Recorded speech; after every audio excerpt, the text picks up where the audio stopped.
तो यार देखो स्मैकडाउन ख़त्म होगी, काफ़ी बढ़िया देखी हमने स्मैकडाउन, लेकिन हॉल ऑफ फेम ने कर दिया थोड़ा बहुत इमोशनल। तो सबके बारे में बात करेंगे, ब्रॉक लेसनर के नेम ड्रॉप से लेकर के द रॉक की न्यू चैंपियनशिप से लेकर।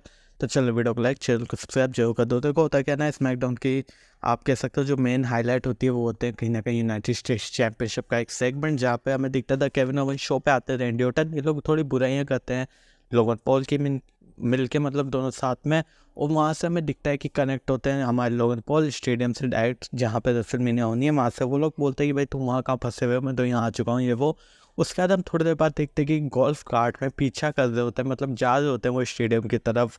हमारे केविन ओवेंस और रैंडी ऑर्टन, जो काफ़ी फनी था, उनके पीछे होते हैं रेसल वाला ऑस्टिन थ्योरी, क्योंकि लोगन पॉल उन्हें लगवा देते हैं।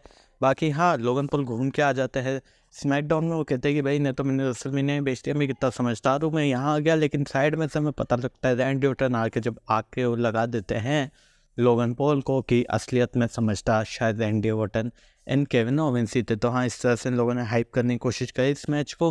बाकी Andre the giant memorial battle royal होता है, जिसके बिना ब्राउनसन रीड निकल के आए हैं। इसके बाद अंद्रादे ने बेट्रेड कर दिया सेंटोस एस्कोबार को, और उन्होंने ज्वाइन कर लिया है LWO और रे मिस्टीरियो की टीम। हाँ, और मैच भी हो चुका है कंफर्म, जो कि होगा Rey Mysterio and Andrade versus Santos Escobar and Dominik Mysterio. हाँ, ड्रैगनली रिप्लेस हो चुकी है, क्योंकि कोई इन पे अटैक कर देता है बैक से। जिसके बाद जो हमारी नेक्स्ट होती है चीज़, वो होती है LA नाइट डिस्ट्रॉय कर देते हैं इस स्टाइल को अपने प्रोमो के साथ। ऑब्वियसली थे वो, आपको पता है जो WWE वर्ल्ड इवेंट हुआ उसमें किस तरह से ठोका भी हमारे ये स्टाइल को LA नाइट ने। तो उस चीज़ को लेकर ही वो बात वगैरह भी थोड़ी बहुत बताते हैं। इसका जो मेन इवेंट होता है वो होता है जे उसो वर्सेस सोलो सिकोआ का। मेन इवेंट होता है, काफ़ी बढ़िया चल रहा होता है, लेकिन वही बात है ना, जैसे ही जे उसो जीतने वाले होते हैं, जिम्मी उसो का आता है डिफरेंस। जिम्मी उसो सोलो सिकोआ मिल के बजाते हैं अच्छी तरह से हमारे जे उसो को, और उतने ही देर में म्यूज़िक हिट करता है हमारे दी अमेरिकन नाइट में कोडी रोड्स आते हैं, अकेले नहीं आते, इसको साथ में लेके आते हो। फिर जो धुलाई होती है जिम्मी उसो सोलो सिकोआ की, सोलो सिकोआ फिर भी इतना नहीं पिटते, वो निकल लेते। जो जिम्मी उसो पिटते हैं कटर, उन पर कोडी कटर लगता है, उन पर सब लगता है, उन पे बेल्ट से हमला होता है। जिस बेल्ट से हमला हुआ था कोडी एंड सेथ पे, जो द रॉक करते हैं, तो हाँ, द रॉक का भुगतान जिम्मी उसो को करना पड़ गया। ये बात आप सिंपली कह सकते हो।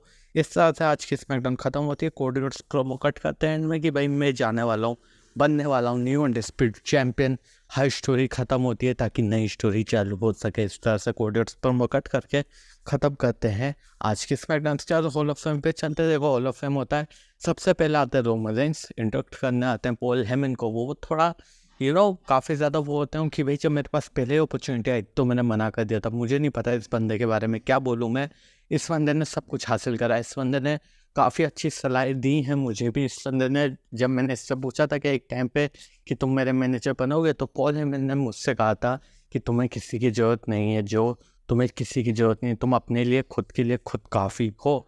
और हाँ, कुछ सिचुएशन ऐसी वर्क करी कि हम हैं एक तरह से, वो मेरा मैनेजर है। बाकी वो बात करते हैं कि भाई जिस दिन पॉल हेमन छोड़ के गया, जिस दिन पॉल हेमन मेरे वाइस मैन हटा, वो नहीं रहा मेरे साथ, उस दिन ये ट्राइबल चीफ भी नहीं रहेगा। कैरेक्टर के रिस्पेक्ट में वो ये चीज़ बोल देते हैं, काफ़ी बड़ा स्टेटमेंट है। बाकी यहाँ पॉल हेमन आते हैं, पॉल हेमन इमोशनल रहते हैं, ECW वाले थीम सॉन्ग के साथ आते हैं। वो काफ़ी गले वाले मिलते हैं, हम देखते हैं उनके काफ़ी सारे साथी वहाँ पे रहते हैं ECW वाले। वो आते हैं, रोमन रेंस से गले मिलते हैं, वो काफ़ी सारी बातें बोलते हैं, काफ़ी सारी PG वगैरह टाइप में। हाईलाइट में बताऊँ तो वो पॉल लिविस की यानी कि ट्रिपल एच के बारे में बोलते हैं कि भाई मैं हमेशा पॉल लिविस की गाय रहूँगा। मतलब वो कहते हैं कि भाई मैं पॉल लिविस के साथ हमेशा रहूँगा। स्टेफनी मैकमैन को कहते हैं वो कि भाई मैंने, मेरी डॉटर जब हुई थी तो मैं चाहता था कि मैं उसे वैसे ही रेस करूँ जैसे स्टेफनी मैकमैन हुई है। और अगर वो स्टेफनी मैकमैन जैसी हुई, बड़े होकर आगे चल गए, तो मैं काफ़ी प्राउड हूँगा कि हमारे घर में काफ़ी अच्छी लेडी है, काफ़ी वाइज लेडी है। इस तरह से वो तारीफ़ करते हैं। बाकी स्टेफनी मैकमैन की थोड़ी सी मजाक भी करते हैं। वो कहते हैं कि भाई शायद तुम्हें अब रियलाइज़ हो रहा होगा स्टेफनी कि तुमने गलत बंदे से, मतलब गलत पॉल से शादी कर ली।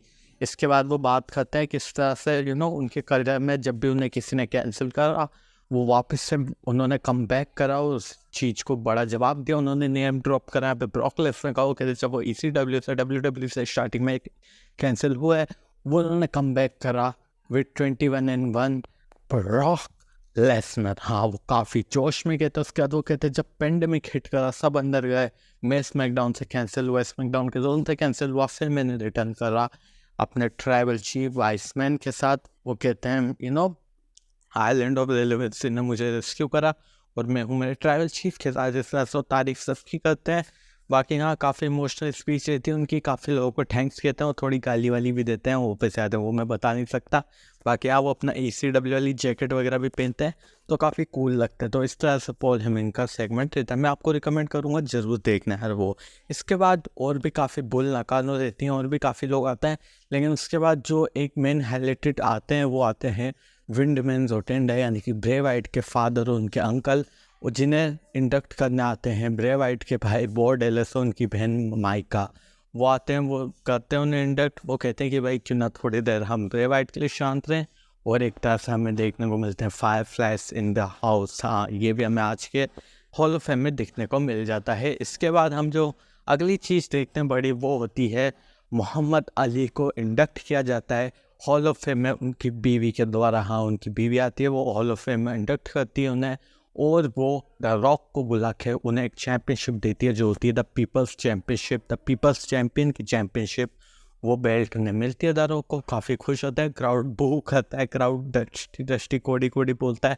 बाकी हाँ, काफ़ी सही रहता है वो भी। उसके बाद एंड में हम देखते हैं द रॉक आते हैं अपनी ग्रैंड मदर को इंडक्ट करने हॉल ऑफ फेम में।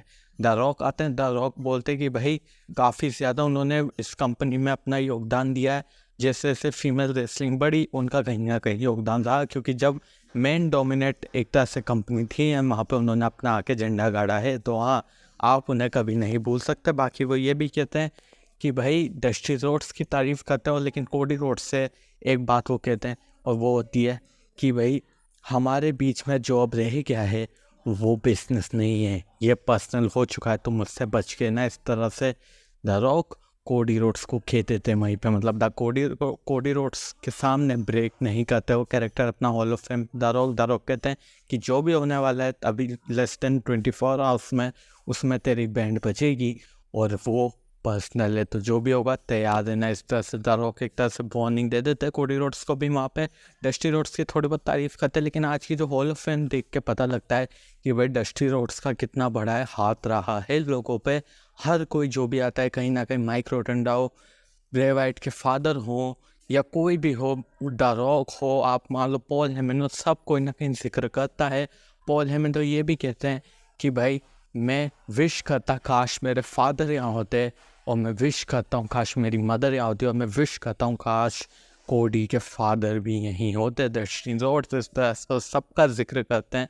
तो हाँ, इस तरह से थी हमारी हॉल ऑफ फेम की भी आज सेरेमनी। काफ़ी मज़ा आया देखने में, काफ़ी इमोशनल करेगी ये चीज़ें जो बोली पॉल हेमन ने बोली। मैं कहूँगा प्लीज़ देखो यार, मतलब मैं तो कहूँगा पूरा हॉल ऑफ फेम का शो देखना, जिसने जो भी बोला काफ़ी मोटिवेट करेगा आपको। लेकिन पर्सनली मैं कहूँगा एक जने की अगर स्पीच देखनी हो आपको तो देखना पॉल हेमन की। तो ये थी मेरी वीडियो आज की, तरफ लाइक करना, शेयर करना, सब्सक्राइब करना। मुझे ये भी बताना आपको कितना एक्साइटेड लगा रेसलमेनिया से ठीक एक दिन पहले, जो हमारे आप कह सकते हो पॉल हेमन ने जिक्र करा है दी ब्रॉक लेसनर का, क्योंकि उनके वीडियो पैकेज में थे नहीं ब्रॉक लेसनर, लेकिन उन्होंने जिक्र करा, उन्होंने मेंशन करा। देखते क्या होता है क्या नहीं।